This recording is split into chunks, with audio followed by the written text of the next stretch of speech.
Ezra 5.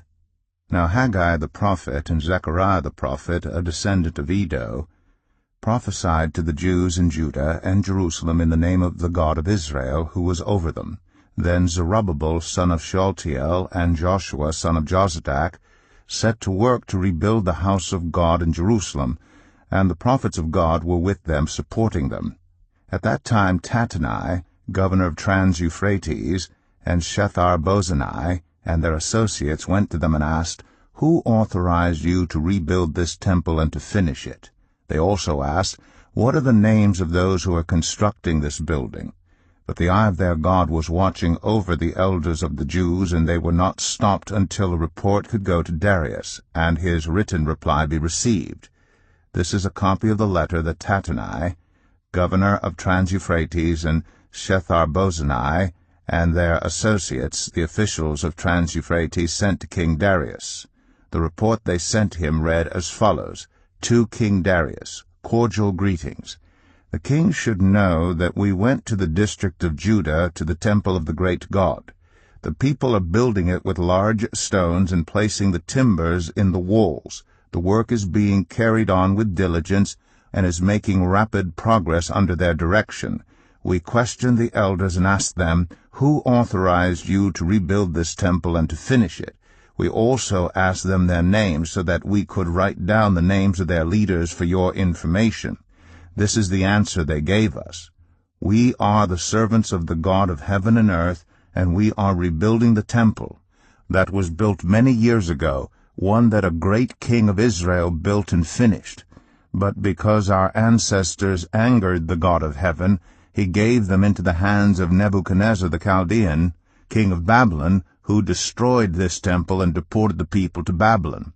However, in the first year of Cyrus, king of Babylon, King Cyrus issued a decree to rebuild this house of God.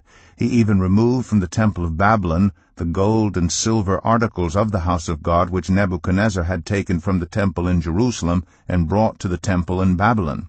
Then King Cyrus gave them to a man named Sheshbazzar, whom he had appointed governor, and he told him, "Take these articles and go and deposit them in the temple in Jerusalem and rebuild the house of God on its site." So this Sheshbazzar came and laid the foundations of the house of God in Jerusalem. From that day to the present it has been under construction, but is not yet finished. Now, if it pleases the king, let a search be made in the royal archives of Babylon to see if King Cyrus did in fact issue a decree to rebuild this house of God in Jerusalem. Then let the king send us his decision in this matter. Ezra 6. King Darius then issued an order, and they searched in the archives stored in the treasury at Babylon. A scroll was found in the citadel of Ecbatana in the province of Media, and this was written on it: Memorandum. In the first year of King Cyrus, the king issued a decree concerning the temple of God in Jerusalem.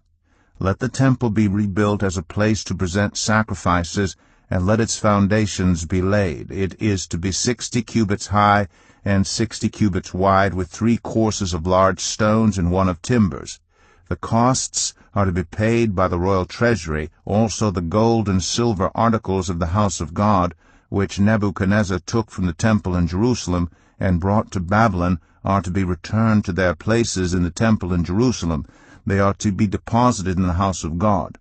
Now then, Tattenai, governor of Trans-Euphrates, and Shethar-Bozenai, and you other officials of that province, stay away from there. Do not interfere with the work on this temple of God. Let the governor of the Jews and the Jewish elders rebuild this house of God on its site. Moreover, I hereby decree what you are to do for these elders of the Jews in the construction of this house of God. Their expenses are to be fully paid out of the royal treasury from the revenues of Trans-Euphrates, so that the work will not stop. Whatever is needed, young bulls, rams, male lambs for burnt offerings to the God of heaven, and wheat, salt, wine, and olive oil, as requested by the priests in Jerusalem, must be given them daily without fail, so that they may offer sacrifices pleasing to the God of heaven, and pray for the well-being of the king and his sons. Furthermore, I decree that if anyone defies this edict, a beam is to be pulled from their house, and they are to be impaled on it. And for this crime their house is to be made a pile of rubble. May God, who has caused his name to dwell there, overthrow any king or people who lifts a hand to change this decree or to destroy this temple in Jerusalem. I, Darius, have decreed it. Let it be carried out with diligence. Then, because of the decree King Darius had sent, Tattenai, governor of Trans-Euphrates, and Shethar-Bozenai and their associates carried it out with diligence. So the elders of the Jews continued to build and prosper under the preaching of Haggai the prophet and Zechariah, a descendant of Iddo. They finished building the temple according to the command of the God of Israel and the decrees of Cyrus, Darius, and Artaxerxes, kings of Persia. The temple was completed on the 3rd day of the month Adar, in the 6th year of the reign of King Darius. Then the people of Israel, the priests, the Levites, and the rest of the exiles, celebrated the dedication of the house of God with joy. For the dedication of this house of God, they offered 100 bulls, 200 rams, 400 male lambs, and as a sin offering for all Israel, 12 male goats, one for each of the tribes of Israel.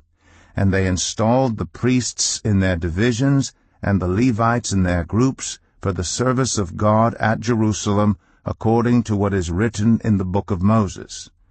On the 14th day of the 1st month, the exiles celebrated the Passover. The priests and Levites had purified themselves and were all ceremonially clean. The Levites slaughtered the Passover lamb for all the exiles, for their relatives, the priests, and for themselves. So the Israelites who had returned from the exile ate it, together with all who had separated themselves from the unclean practices of their Gentile neighbors, in order to seek the Lord, the God of Israel. For 7 days they celebrated with joy the festival of unleavened bread, because the Lord had filled them with joy by changing the attitude of the king of Assyria, so that he assisted them in the work on the house of God, the God of Israel. Ezra 7.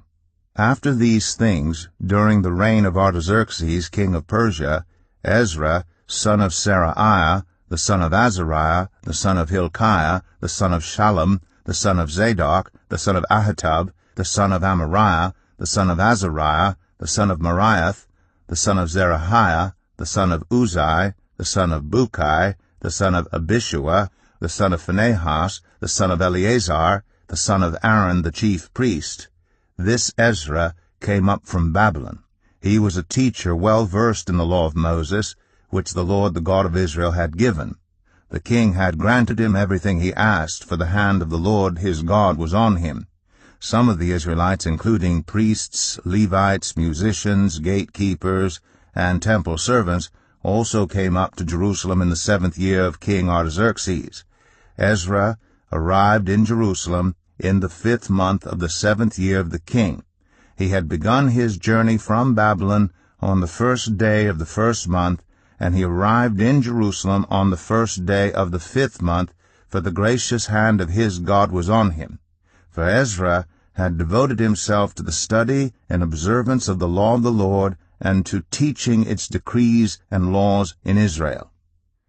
This is a copy of the letter King Artaxerxes had given to Ezra the priest, a teacher of the law, a man learned in matters concerning the commands and decrees of the Lord for Israel. Artaxerxes, king of kings. To Ezra the priest, teacher of the law of the God of heaven, greetings. Now I decree that any of the Israelites in my kingdom, including priests and Levites, who volunteer to go to Jerusalem with you may go. You are sent by the king and his 7 advisers to inquire about Judah and Jerusalem with regard to the law of your God, which is in your hand. Moreover, you are to take with you the silver and gold that the king and his advisers have freely given to the God of Israel, whose dwelling is in Jerusalem, together with all the silver and gold you may obtain from the province of Babylon, as well as the freewill offerings of the people and priests for the temple of their God in Jerusalem. With this money be sure to buy bulls, rams, and male lambs, together with their grain offerings and drink offerings, and sacrifice them on the altar of the temple of your God in Jerusalem. You and your fellow Israelites may then do whatever seems best with the rest of the silver and gold in accordance with the will of your God. Deliver to the God of Jerusalem all the articles entrusted to you for worship in the temple of your God, and anything else needed for the temple of your God that you are responsible to supply, you may provide from the royal treasury.